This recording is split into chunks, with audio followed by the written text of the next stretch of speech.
केशर नामक गोटे राज्यर उत्तर दिगरे गोटे घंच जंगलटे थिला। ताकू अतिक्रम करी गला बेले गोटे गर्त आसुथिला।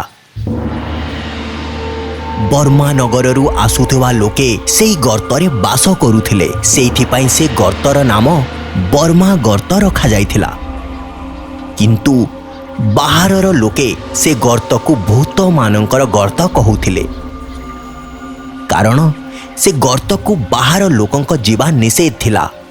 भूत मानकर से गर्त तीनी पाखरु पहाड़रे घेरी होई रहिथिला। केवल गोटे आड़रू गर्त भितरे प्रवेश करिवार बाट थिला। सेई रास्तार द्वार सम्मुखरे दुई जण लोक सबु बेले पहरा देउथिले। से भूतर गर्त लोके गोटे भयंकर मूर्ति को पूजा करुथिले। से ही तांकर भगवान थिला कसादया, जे तांकर भगवान को मानुथिले। केवल सेई लोक मानंकु ही से गर्त को जीवा पाई अनुमति मिलुथिला। अन्य मानंकु प्रवेश करिबा को अनुमति मिलु नथिला। कसादयार पुओ मृगदया द्वारपाल थिला। जदि गाँ को आसीबार अछि तो प्रवेश द्वार रे झुलुथिबा मृगादयार मुंडकू आउ कसादयार भगवान को मानी रक्तर तिलक लगेई आउ काहाकू भगवान न मानिबार प्रण करिबार थिला। मिछ प्रण करुथुवा प्रण रखु नथिबा से गर्त को छाड़ी चाली जीवार 3 दिन परे रक्त बांती करी मरी जाउथिले। प्रण न देई जदि केही लुचिकी गाँ को आसुथिला तो मृगादया ता रक्त पीता को मारी देउथिला। एमिति भावरे अनेक लोक मरीगले। सेइथिपाई भीतर को जीवाको केही साहस करू नथिले। पुणी कौन थिला, से गर्तरे रहुथुबा बर्मार लोक माने आख पाखरे राज्यरे भ्रमण करी बारणासी कपड़ा, सुनार गहना, रूपार जिनिसर बेपार करुथिले। से भूत मानंक गर्तरे केही गरीब नथिले, सबु लोके धनी थिले। एमितिरे केशर राज्यरे श्यामलाल नामक जणे युवक थिला। श्यामलाल संगीत शिखी कामर संधानरे गाँ गाँ को बुलुथिला। एतिकी बेले दिने श्यामलाल हठात जणे बर्मार बेपारी सहित देखा हैला आउ निजर सबु असुविधा जणैला। अच्छा, या माने तुमको कामर बहुत आवश्यकता अछि। मो भी केते दिनरु मो गाँर पाठशाला पाई जणे गुरुजी को संधान करुथिले। सतरे तुम सहित भेटिकी बहुत खुशी लागिला। आम गाँरे संगीत गुरुंकर आवश्यकता रहिछि, किंतु आमर गोटे शर्त मानिबाकू हब, ताहाले आमे तते से चाकरी दे पारिबु। शर्त? केमिति शर्त? तुमे भगवान को ऊपर विश्वास कर। मु जेबे 10 वर्षर थिली मो सान भाईर जन्म परे माँ मरीगले। 3 मास पूर्वरु बापा आउ भाई निआरे जळे मरीगले। छोट बेलुरु ही मु केवल असुविधार सम्मुखीन होउछि। एबे मु एका ही अछि, सेथिपाई मु भगवान को मानेनी। हाँ, कष्ट देउथुवा भगवान केमिति हेई पारिबे, किंतु आम भगवान को मानिले कौनसी भी असुविधा हुएनी। केवल सुख दे थांती आमर भगवान। एमिति कि से भगवान किए? कसादया। कौन कसादया? मु ए भगवान को ना केबे सुनिनी। हाँ, केवल आम गाँ लोकंको पाई से भगवान। जदि तुमे आम भगवान को मानिबा पाई प्रस्तुत, ताहले तुमे ए गाँ रे प्रवेश करि पारिबो, नहले किछि चाकरी मिलिबोनी। मु कसादया को निश्चय मानिबी। मो सहाय्य करिथिबार तुमरो बहुत बहुत धन्यवाद। ठीक अछि, ताहले तुमे निज जिनिस सहित पूर्णिमा रे आम गाँ को आस। से पर्यंत मु आम गाँ रे तुमर रहिबा पाई किछि व्यवस्था करूछि। आउ हाँ, आम गाँर द्वार पाखरे तुमको अटकई देबे। सेतिकी बेले तुमे सेमानंकु मो ना कहिबो। ठीक अछि, किंतु तुमे तुम ना कहिलोनी। मो ना तुरा भाई। किछि दिन परे श्यामलाल निज जिनिस सहित बर्मा गर्त आड़कू बाहरी पड़िला। पूरा दिन जंगल रास्तारे यात्रा कला परे से बहुत थकी जाइथिला।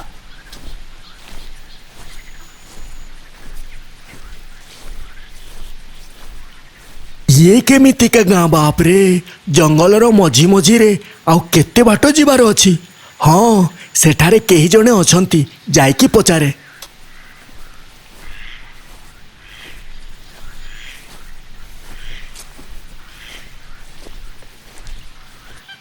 ବୁଢ଼ୀମା ବୁଢ଼ୀମା ବର୍ମା ଗର୍ତ୍ତ ଆଉ ଏଠାରୁ କେତେ ଦୂରରେ ଅଛି?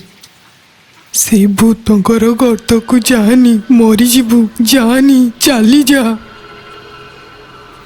ମୁଁ ବର୍ମା ଗର୍ତ୍ତ କହୁଛି ତ ବୁଢ଼ୀମା ଭୂତମାନଙ୍କର ଗର୍ତ୍ତ କାହିଁକି କହୁଛନ୍ତି? ବୋଧେ ଶୁଣି ପାରନ୍ତିନି। ଏଇଆ ଭାବି ସେ ସେଠାରୁ ଚାଲିଗଲା।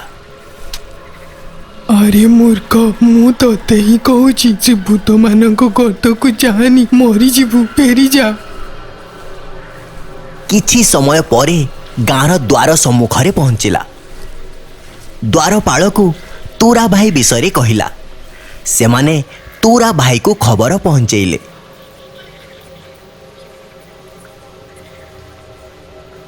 ସେତିକିବେଳେ ଶ୍ୟାମଲାଲ ସେ ଦ୍ୱାରକୁ ଧ୍ୟାନରେ ଦେଖୁଥିଲା। ବର୍ମା ଗର୍ତ୍ତ, ବାହାର ଲୋକଙ୍କୁ ପ୍ରବେଶ ନିଷେଧ।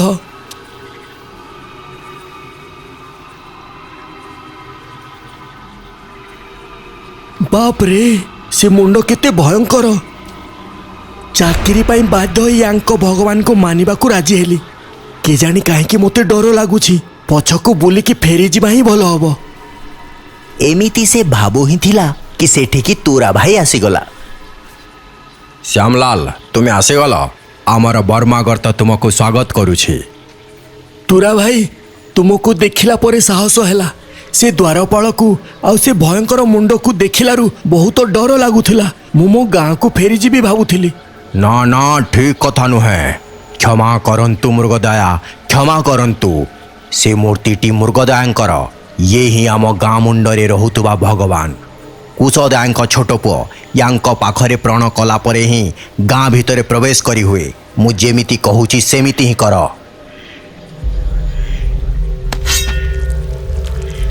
ତୁରା ଭାଇର କହିବା ଅନୁଯାୟୀ ଶ୍ୟାମଲାଲ ନିଜ ରକ୍ତ ଦେଇ ଶପଥ କଲା।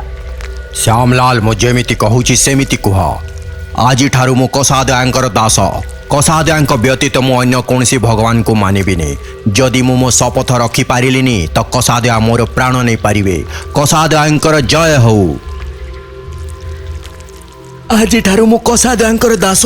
କଷାଦୟାଙ୍କ ବ୍ୟତୀତ ମୁଁ ଆଉ କାହାକୁ ପୂଜା କରିବିନି। ଯଦି ମୁଁ ମୋ ଶପଥ ରଖିପାରିଲିନି ତ କଷାଦୟା ମୋ ପ୍ରାଣ ନେଇପାରିବେ। କଷାଦୟାଙ୍କର ଜୟ ହଉ।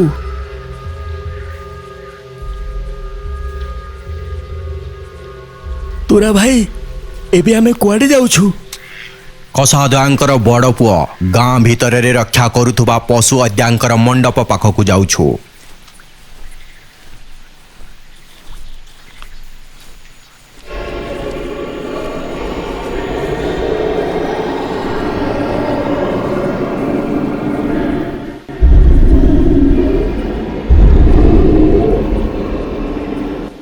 ମୁଁ ଯେମିତି କହୁଛି ତୁମେ ସେମିତି କୁହ। ଦୟା ହେଉ ପଶୁ ଅଦ୍ୟା, ଦୟା ହେଉ। ଦୟା ହେଉ ପଶୁ ଅଦ୍ୟା, ଦୟା ହେଉ। ଦୟା ହେଉ ପଶୁ ଅଦ୍ୟା, ଦୟା ହେଉ। ଆମେ କୁଆଡ଼େ ଯାଉଛୁ ତୁରା ଭାଇ? ଆମ ଭଗବାନ କଷାଦୟାଙ୍କର ପାଖକୁ।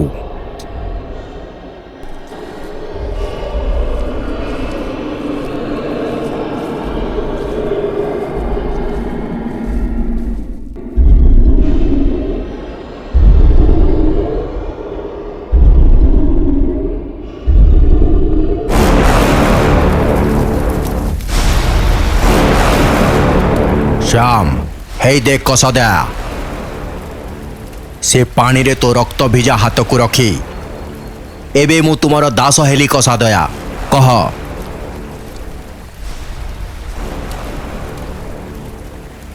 ତୁରା ଭାଇର କହିବା ଅନୁଯାୟୀ ଦୁଇ ହାତକୁ ପାଣିରେ ରଖିଲା। ଏବେଠାରୁ ମୁଁ ତୁମର ଦାସ କଷାଦୟା। ଏମିତି କହିଲା ମାତ୍ରେ ସେ ହାତରେ ଲାଗିଥିବା ରକ୍ତ, ହାତରେ ଲାଗିଥିବା କ୍ଷତ ସବୁ ଅଦୃଶ୍ୟ ହୋଇଗଲା। ଶ୍ୟାମଲାଲ ନିଜ ହାତକୁ ଆଶ୍ଚର୍ଯ୍ୟ ସହିତ ଦେଖୁଥିଲା। ସେତିକିବେଳେ ଦେଖିଲ କଷାଦୟାଙ୍କର ମହିମା। ଇଏ ତ ବହୁତ ବିଚିତ୍ର ତୁରା ଭାଇ। ଆଜିଠାରୁ ତୁ ବର୍ମାର ବାସିନ୍ଦା। ଶ୍ୟାମଲାଲ, ସାବଧାନ।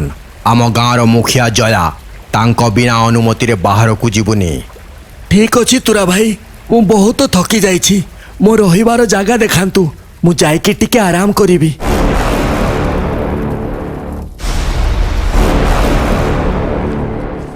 ସେ ଦୁହେଁ ଚାଲି ଚାଲି ଗୋଟିଏ ଘର ପାଖରେ ପହଞ୍ଚିଲେ।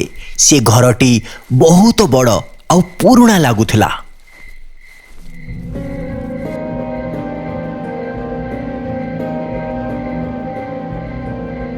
ବହୁତ ବଡ଼ ଘର। ମୁଁ ଏକା ରହିବା ପାଇଁ ଏତେ ବଡ଼ ଘର କାହିଁକି? ଆମ ଗାଁକୁ ଯିଏ ବି ସଙ୍ଗୀତ ଗୁରୁ ଆସନ୍ତି ଆମେ ତାଙ୍କୁ ରହିବା ପାଇଁ ଏ ଘରଟି ଦେଇଥାଉ। ତୁମକୁ ସକାଳେ ଆସି ଆମ ଗାଁ ପାଠଶାଳାକୁ ନେଇଯିବି। ଏବେ ଆସୁଛି। ହଉ ଚାଲିଯିବ। କିଛି ସମୟ ଘରେ ବସିକି ତ ଯାଅ। ନା ନା, ପୁଣି କେବେ ଆସିବି। ଏବେ ଯାଉଛି।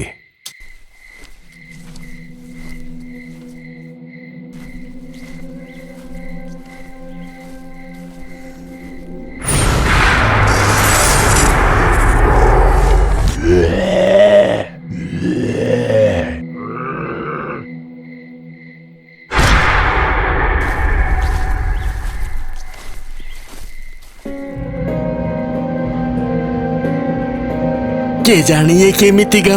ୟାଙ୍କର ଭଗବାନ ବିଚିତ୍ର, ଭୟଙ୍କର ମୂର୍ତ୍ତି। ଏମାନଙ୍କର ଆଚାର ବିଚାର। ନିଜ ଗୁଜୁରାଣ ପାଇଁ ସେ କହିଥିବା ସବୁ ଶପଥ ନେଲି। ତଥାପି ମୋର କ'ଣ? ମୁଁ ଯେଉଁ କାମ ପାଇଁ ଆସିଛି ଯଦି ପସନ୍ଦ ନ ହୁଏ ତ ପଳେଇ ଯିବି। ଏମିତି ଭାବି ଭାବି ସେ ଶୋଇପଡ଼ିଲା।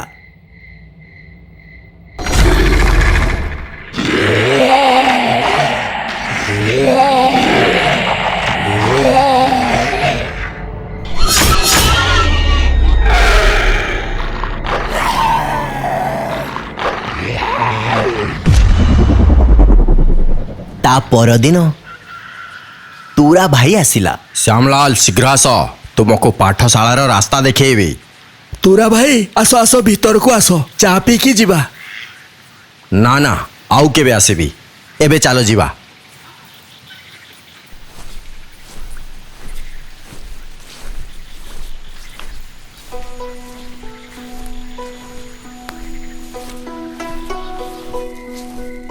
ଏଇମିତି ଭାବରେ ପ୍ରତିଦିନ ପାଠଶାଳାରେ ସଙ୍ଗୀତ ଶିକ୍ଷା ଦେଇ ଘରକୁ ଫେରୁଥିଲା। କିଛି ଦିନରେ ସେ ପାଠଶାଳାରେ ନୃତ୍ୟ ଶିଖାଉଥିବା ହେମା ସହିତ ତାର ବନ୍ଧୁତା ହେଇଗଲା।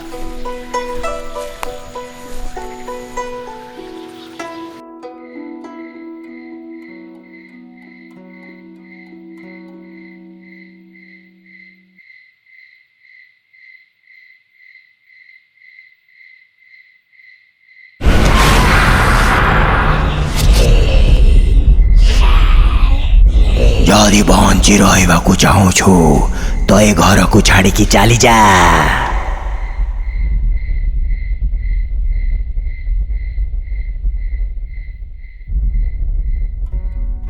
ଶ୍ୟାମ ଆଉ ହେମା ପାଠଶାଳା ଛୁଟି ହେଲା ପରେ ଘରକୁ ଫେରି ଆସୁଥିଲେ। ରାତିରେ ଯାହା ବି ହେଇଥିଲା ସେ ସବୁ ବିଷୟରେ ଶ୍ୟାମ ହେମାକୁ କହିଲା। ଏ ଘରେ କିଛି ବିଚିତ୍ର ଶବ୍ଦ, ରାତିରେ ଚିତ୍କାରର ଶବ୍ଦ ଶୁଣାଯାଉଛି। ଏମିତି କହିଲା।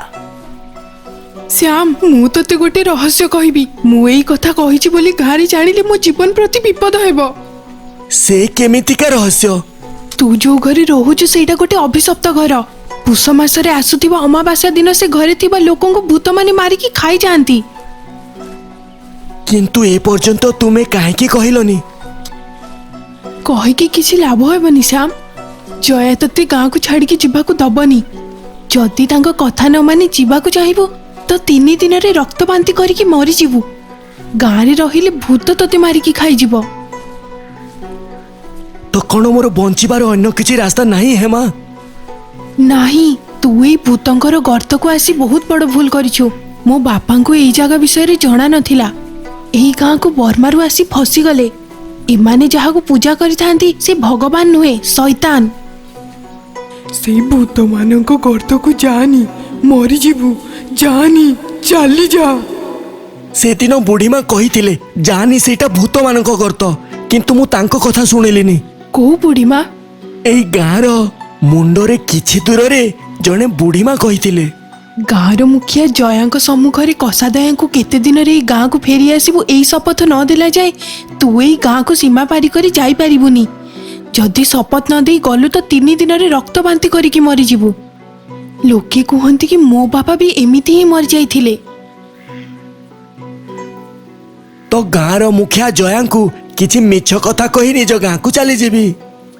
ସେ ତତେ ଏ ଗର୍ତ୍ତ ବାହାରକୁ ଯିବାକୁ ଦେବେନି, କାରଣ ତତେ ସେ ଭୂତମାନଙ୍କୁ ବଳି ଦେବା ପାଇଁ ହିଁ ଏ ଗାଁକୁ ନେଇକି ଆସିଛନ୍ତି। ହଁ, ବାସ୍ତବରେ ମୁଁ ଯେଉଁଠିକି ଯାଉଛି ସେଇ ଘରଟି ଅଭିଶପ୍ତ କେମିତି ହେଲା ତୁମେ କିଛି ଜାଣିଛ? ଜାଣିନି। ଏଇ ଗାଁର କୌଣସି ଲୋକ ସେ ଘର ଆଡ଼କୁ ଦେଖନ୍ତିନି କି ସେ ଘର ଭିତରେ ପାଦ ବି ରଖନ୍ତିନି, କିନ୍ତୁ ପ୍ରତିବର୍ଷ ପାଠଶାଳାରେ ଅଧ୍ୟାପକ ଭାବରେ ଯାହାର କେହି ନିଜର ନଥିବେ କି ଅନାଥମାନଙ୍କୁ ଯିଏ ଅସୁବିଧାରେ ଥିବେ ତାଙ୍କୁ ଚାକିରି ଆଉ ବହୁତ ପଇସାର ଲୋଭ ଦେଖାଇ ଗାଁକୁ ନେଇ ଆସନ୍ତି। ସେଇ ପୁଷ ମାସରେ ଆସିଥିବା ଅମାବାସ୍ୟା ଦିନ ଭୂତ ସେଇ ଘରେ ରହୁଥିବା ଲୋକଙ୍କୁ ମାରିକି ଖାଇଯାଆନ୍ତି। ୟାମାନେ ଏମାନଙ୍କୁ ପ୍ରତିବର୍ଷ ବଳି ପାଇଁ ଜଣେ ଲୋକ ଦରକାର। ଯଦି ମୁଁ ଘରେ ନ ରହି କେଉଁଠି ଲୁଚିଯାଏ ତ? ଶ୍ୟାମ, ତୁ ଗାଁରେ କୋଉଠି ବି ରହ, ସେ ଭୂତ ତତେ ନ ମାରି ଛାଡ଼ିବେନି। ଯଦି ଗାଁର ସୀମା ପାରି କରିବୁ ତ 3 ଦିନରେ ରକ୍ତ ବାନ୍ତି କରିକି ମରିଯିବୁ। ଠିକ୍ ଅଛି, ସେସବୁ ଦେଖିନେବା। ଜୀବନରେ ମୁଁ ସବୁ ଜିନିଷ ହରେଇଛି। ମୋ ପରିବାର ଲୋକଙ୍କର ମୃତ୍ୟୁ ହେଇଗଲା। ମୁଁ ଏକା ହିଁ ଅଛି। ଯଦି ମୁଁ ମରିଯାଏ ତ ମୋ ପାଇଁ କାନ୍ଦିବା ପାଇଁ ବି କେହି ନାହାନ୍ତି। ଏମିତି କହି ଲୁହ ଭରା ଆଖିରେ ସେଠାରୁ ଚାଲିଗଲା। ଆଉ ଘରେ ବସି ସେ ଭାବୁଥିଲା। ଆଉ 4 ଦିନରେ ପୌଷ ମାସର ଥିବା ଅମାବାସ୍ୟାରେ ଯଦି ଶ୍ୟାମ ଗାଁରେ ରହିଲା ତ ଅଭିଶପ୍ତ ଥିବା ସେ ଘରର ଭୂତ ଶ୍ୟାମକୁ ମାରି ଖାଇଯିବେ। ଯଦି ଗାଁକୁ ଛାଡ଼ି ଯିବାକୁ ଚାହେଁ ତ 3 ଦିନରେ ରକ୍ତ ବାନ୍ତି କରି ମରିଯିବ।